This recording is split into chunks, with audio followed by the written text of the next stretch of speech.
Welcome to Peace, Love, Liberty Radio. Online at fppradio.com. It is live. It is live. The fundraiser is alive. So I have been sort of teasing this for the past couple of weeks, that I would be making the announcement, setting the fundraiser to be active beginning today, and it is.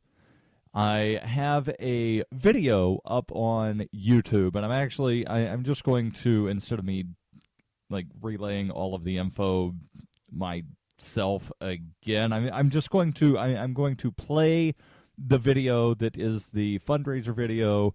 If you go to a rebelsjourney.com, that's all one word, a rebelsjourney.com, then you'll see, the info about the fundraiser, the various perks, and I don't mention the perks at all in the video, but I'll play the audio of the video, and then I'll go over the perks, and then after that I will get into some of the news stories that I have that I want to get into, including the crowded Republican Party field for the 2016 presidential nomination, and why people that aren't Republicans should actually care.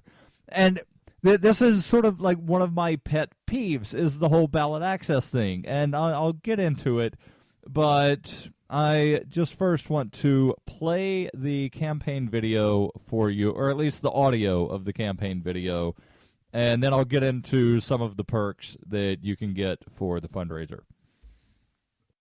Hi, I'm Darryl W. Perry, and I need your help to give away my newest book. Yes, you heard that right. I want to give away my newest book, A Rebel's Journey. The book describes my path to the ideas of liberty, which began as a search for traditional values.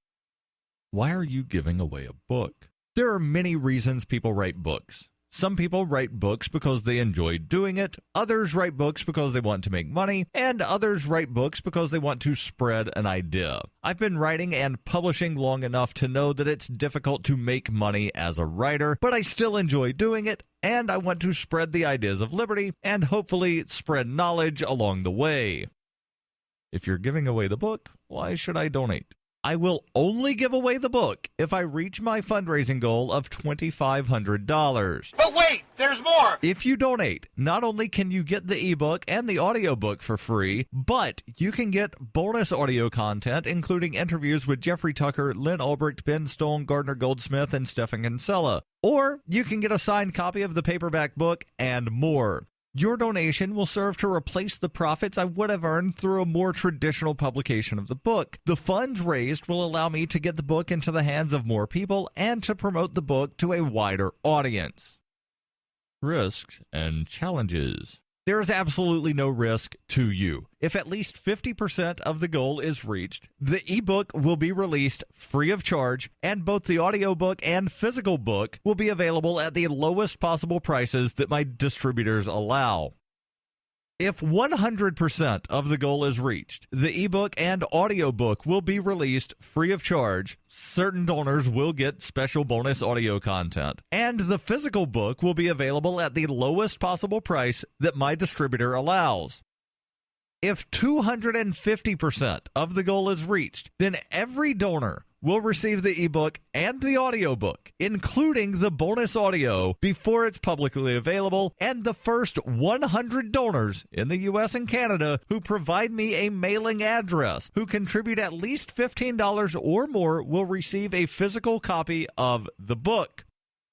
If 500% of the goal is reached, then every donor will receive the ebook and audiobook, including the bonus audio content, before it's publicly available. The bonus audio content will be publicly released along with the audiobook. And the first 250 donors in the U.S. and Canada who provide me a mailing address, who have contributed at least $15 or more, will receive a physical copy of the book.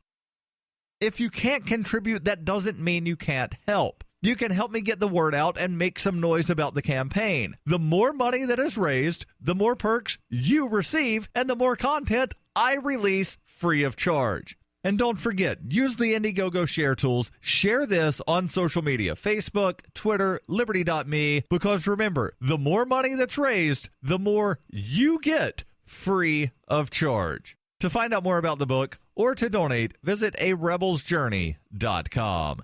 That's all one word, arebelsjourney.com. So in the pitch that you just heard, you hear some of what you can get. There's the ebook and the audiobook. There's bonus content for the audiobook. The bonus content, like that's audio-only stuff. So I've gone through some of the old episodes of Peace, Love, Liberty Radio, where I found some of the, I guess I should say I found some of my favorite interviews that I've done. And I've got those pulled aside that they will be the bonus audio content. There's also the audio content of the speech that I gave in Michigan at the Michigan Libertarian Party convention back in May. There's also the speech that I gave last year titled A Rebel's Journey that I gave in Florida at the Florida Libertarian Party convention. And there's also a speech that I have not yet given that I hope to include as bonus audio. And the reason that I say I hope to include it as bonus audio is because I'm hoping to deliver the perks in like September or October, but I might delay that until November. And currently I have November as the estimated delivery date for all of the perks. And I'm keynoting the Keenvention this year. That's keenvention.info if you want to find out more about the Keenvention. It's basically a Keen convention that in some ways is similar to the New Hampshire Liberty Forum, where it's an in-hotel convention. But unlike the Liberty Forum, instead of bringing speakers from outside of New Hampshire, all of the speakers are people that either live in New Hampshire or from New Hampshire or, are otherwise associated with New Hampshire activism.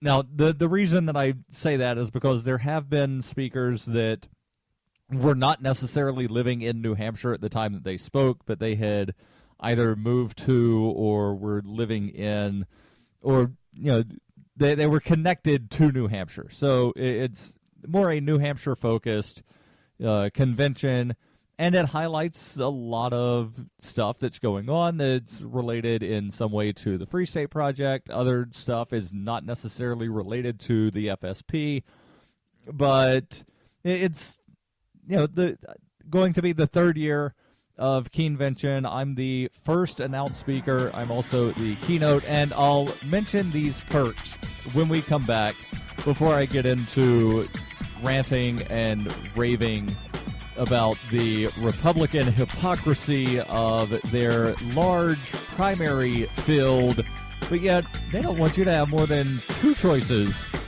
in the general election. Stay tuned. This is Peace, Love, Liberty Radio, online, fppradio.com. Coinbase is a simple and secure online Bitcoin wallet for sending, receiving, and storing Bitcoin. Coinbase also allows you to buy and sell Bitcoin using a bank account or use their tools to accept Bitcoin as a merchant.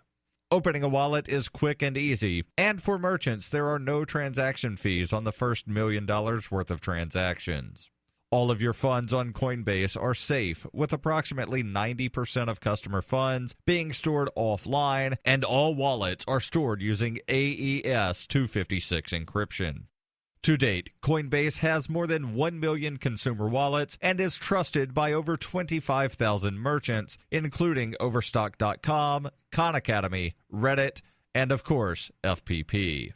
Get started at coinbase.fppradio.com. That's coinbase.fppradio.com.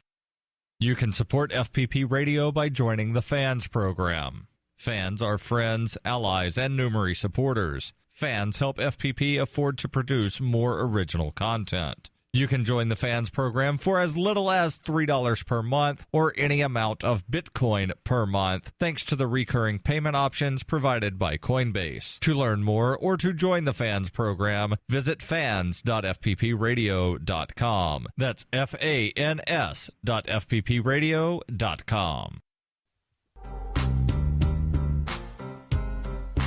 Welcome back to Peace, Love, Liberty Radio.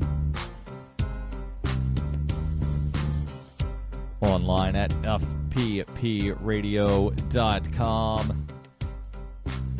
So let me go over some of these perks. And I'm not going to read every perk, but just some of the ones that I find to personally be my favorites, if you will. And yes, I know I created all of the perks, but the ones that I expect more people to wind up purchasing. So the very first perk is a $5 perk. So you donate $5 and you get my gratitude. For $15, you get my gratitude and you get your name included in the dedications in the book. So I've already got the dedication written up of how I want it to read. And then I'm just going to add, like after what I've got currently written as the dedication, I'm going to add and a special thanks to, and list everybody that donates at least $15 to the cause here. For $27, I will record your custom voicemail greeting, and I'll let you write the script. And obviously there are certain things that I will not say, but we will agree upon words. So this isn't just going to be like me writing up a script of, hi, you've reached the Smiths, or whoever. We can work on this. You can have me say really weird, strange things. Not that I have to get paid to say really weird, strange things. I do that enough on my own.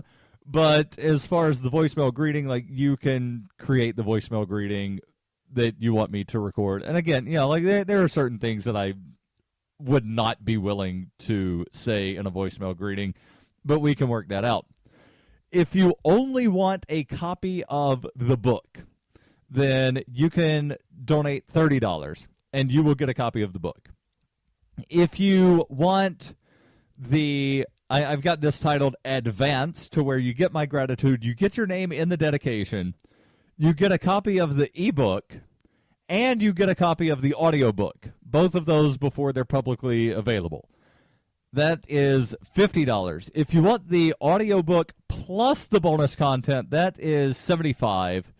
If you have a liberty-oriented business or organization and you want to have an advertisement in the bonus content of what is going to be in the audiobook that might only wind up going to special donors, if I wind up meeting a certain threshold above the goal, then it will be available to everybody.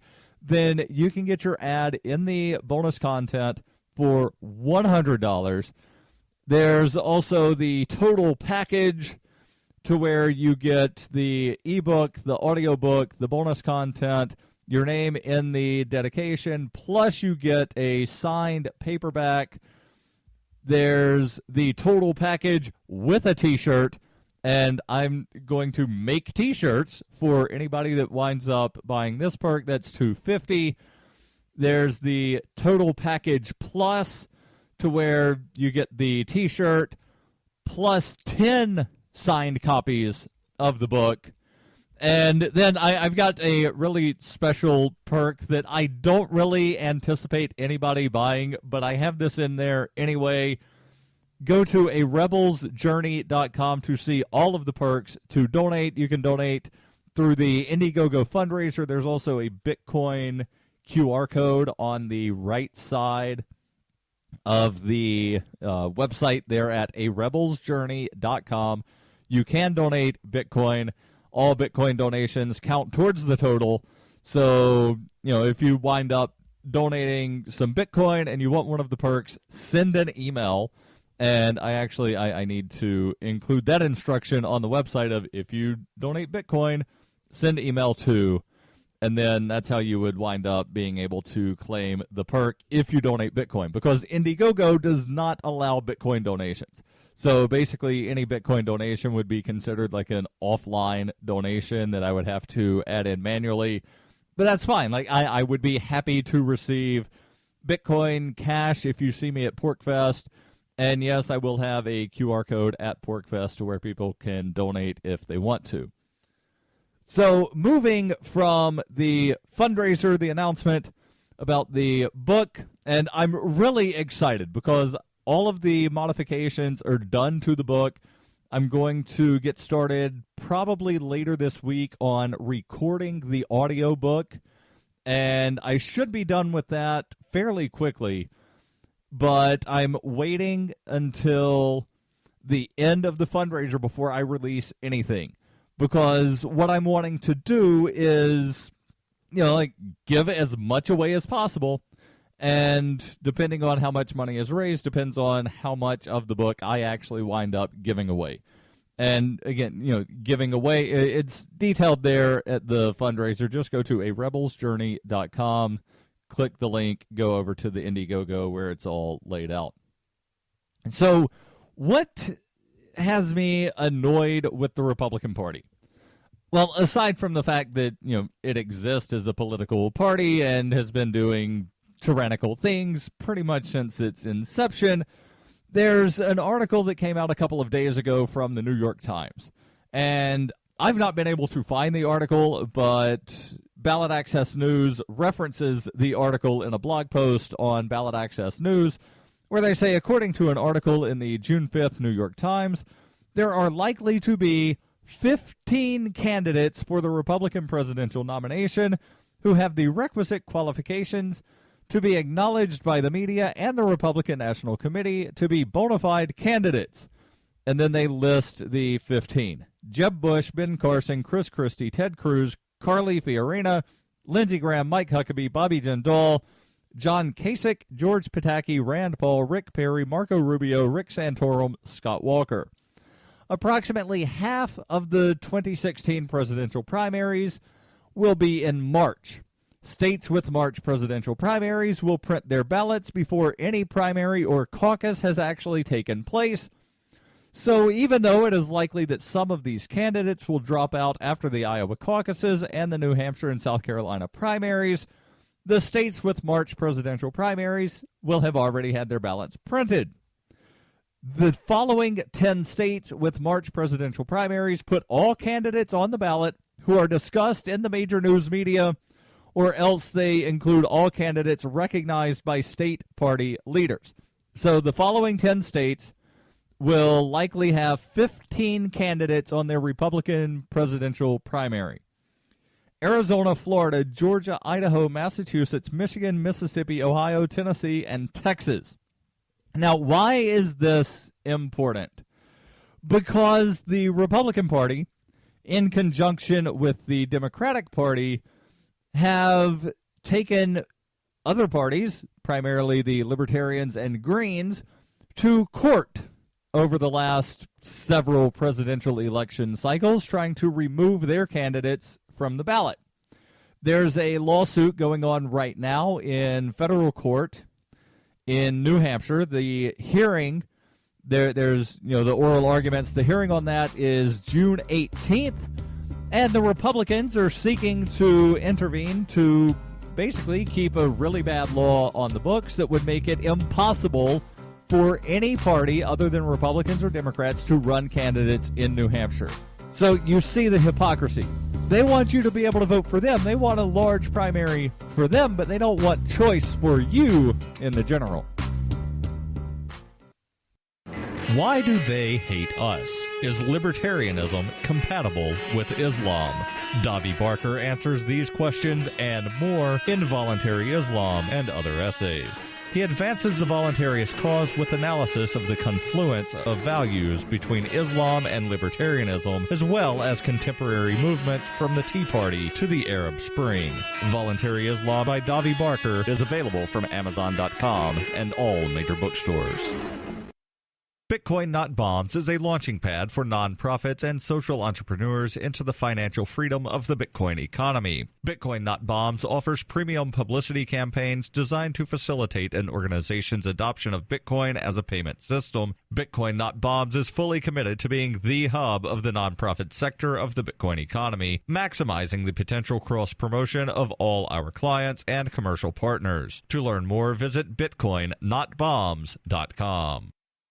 You can support FPP Radio by shopping online. Whether you're looking for precious metals, bitcoins, or books, you'll find that and more at shop.fppradio.com. Every purchase you make from one of my affiliates, like Namecheap, ExpressCoin, and Amazon, at shop.fppradio.com helps fund FPP Radio. Or you can shop directly from FPP with Bitcoin in the Bitcoin store. That's shop.fppradio.com.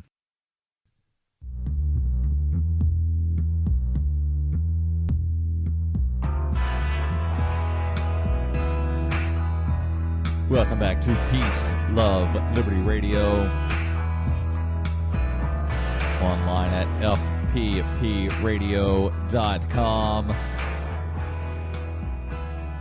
You know, if I think any more about the hypocrisy of the Republican Party, I am actually going to wind up getting sick to my stomach. So I will change tunes here a little bit. And I've got an article here from The Nation. And the headline, when I first saw this, I was thinking, wait a second, they're totally misrepresenting something here, right? The headline is, you can be prosecuted for clearing your browser history. And the story is out of Boston. Well, it begins talking about someone out of Boston, Massachusetts. And then it goes over and talks about other people that have had similar prosecutions elsewhere. And the story begins, Kira Luzon Matanov is a 24-year-old former cab driver from Quincy, Massachusetts. The night of the Boston Marathon bombing, he ate dinner with Tamerlan and Zokhar Tsarnaev at a kebab restaurant in Somerville. 4 days later, Matanov saw photographs of his friends listed as suspects in the bombing on the CNN and FBI websites. Later that day, he went to the local police. He told them he knew the Tsarnaev brothers and that he'd had dinner together that week. But he lied about whose idea it was to have dinner. He lied about when exactly he had looked at the Tsarnaev's photos on the internet. He lied about whether Tamerlan lived with his wife and daughter. And he lied about when he and Tamerlan had last prayed together. Matanov likely lied to distance himself from the brothers, or, according to The Nation, to cover up his own jihadist sympathies, or maybe he was just confused. Then Matanov went home and cleared his internet browser history. He continued to live in Quincy for over a year after the bombings. During this time, the FBI tracked him with a drone-like surveillance plane that made loops around Quincy, disturbing residents. The feds finally arrested and indicted him in May 2014. They never alleged that Matanov was involved in the bombings or that he knew about them beforehand, but they charged him with 4 counts of obstruction of justice. There were 3 counts for making false statements based on the aforementioned lies, and 1 count for destroying any record, document, or tangible object with intent to obstruct a federal investigation. The last charge was for deleting videos on his computer and for clearing his browser history. So, yeah, as I suspected, and I figured this out after reading the article, but as I suspected, the prosecution was not necessarily for clearing the browser history. Like, there's no offense called clearing browser history. The charge was obstruction of justice. And yes, it's absolutely ridiculous that you can be charged with obstruction of justice for clearing your browser history. But it's one of these pet peeves of mine to where people will, like they try to either conflate things or whatever. And I hear this up at the State House all the time, to where, and I heard it on Thursday when I was there keeping an eye on the Senate when they were about to vote on cannabis decriminalization and also a 911 Samaritan or 911 immunity Good Samaritan law. When they were talking about the cannabis decrim, one of the senators stood up and said, well, the law enforcement that I've talked to said nobody's in jail for cannabis. And, well, on paper, that might be true in a lot of cases. Although, yes, I know, there are people that are actually in jail for the simple offense of possession of cannabis. But most of the people that are in jail for a cannabis-related offense are in on violation of probation. So if you look at the charge, it will not say possession of cannabis. It will say violation of probation. What you don't see is that the only reason they had probation was because they possessed cannabis. The reason they violated probation was because they possessed cannabis. So it's another one of these like two-step sort of things to where you can say that it's not or it is. So, yes, people are in jail for possessing cannabis. And people have gone to jail for clearing their browser history, but clearing the browser history is not the actual offense. The offense, again, it was obstruction of justice. And, yes, it's absolutely ludicrous that you can be charged with obstructing justice for doing something as simple as clearing your browser history. Now, I've got my browser set up to automatically delete history after 14 days. It's not because I'm trying to hide anything. It's that I don't want the history to get cluttered. And if I'm trying to find something that I visited recently, I don't want stuff that I went to 2 months ago showing up in the results when I search through my history. The story here continues. Madanoff faced the possibility of decades in prison, 20 years for the records destruction charge alone. And again, the records destruction charge was because he cleared his browser history.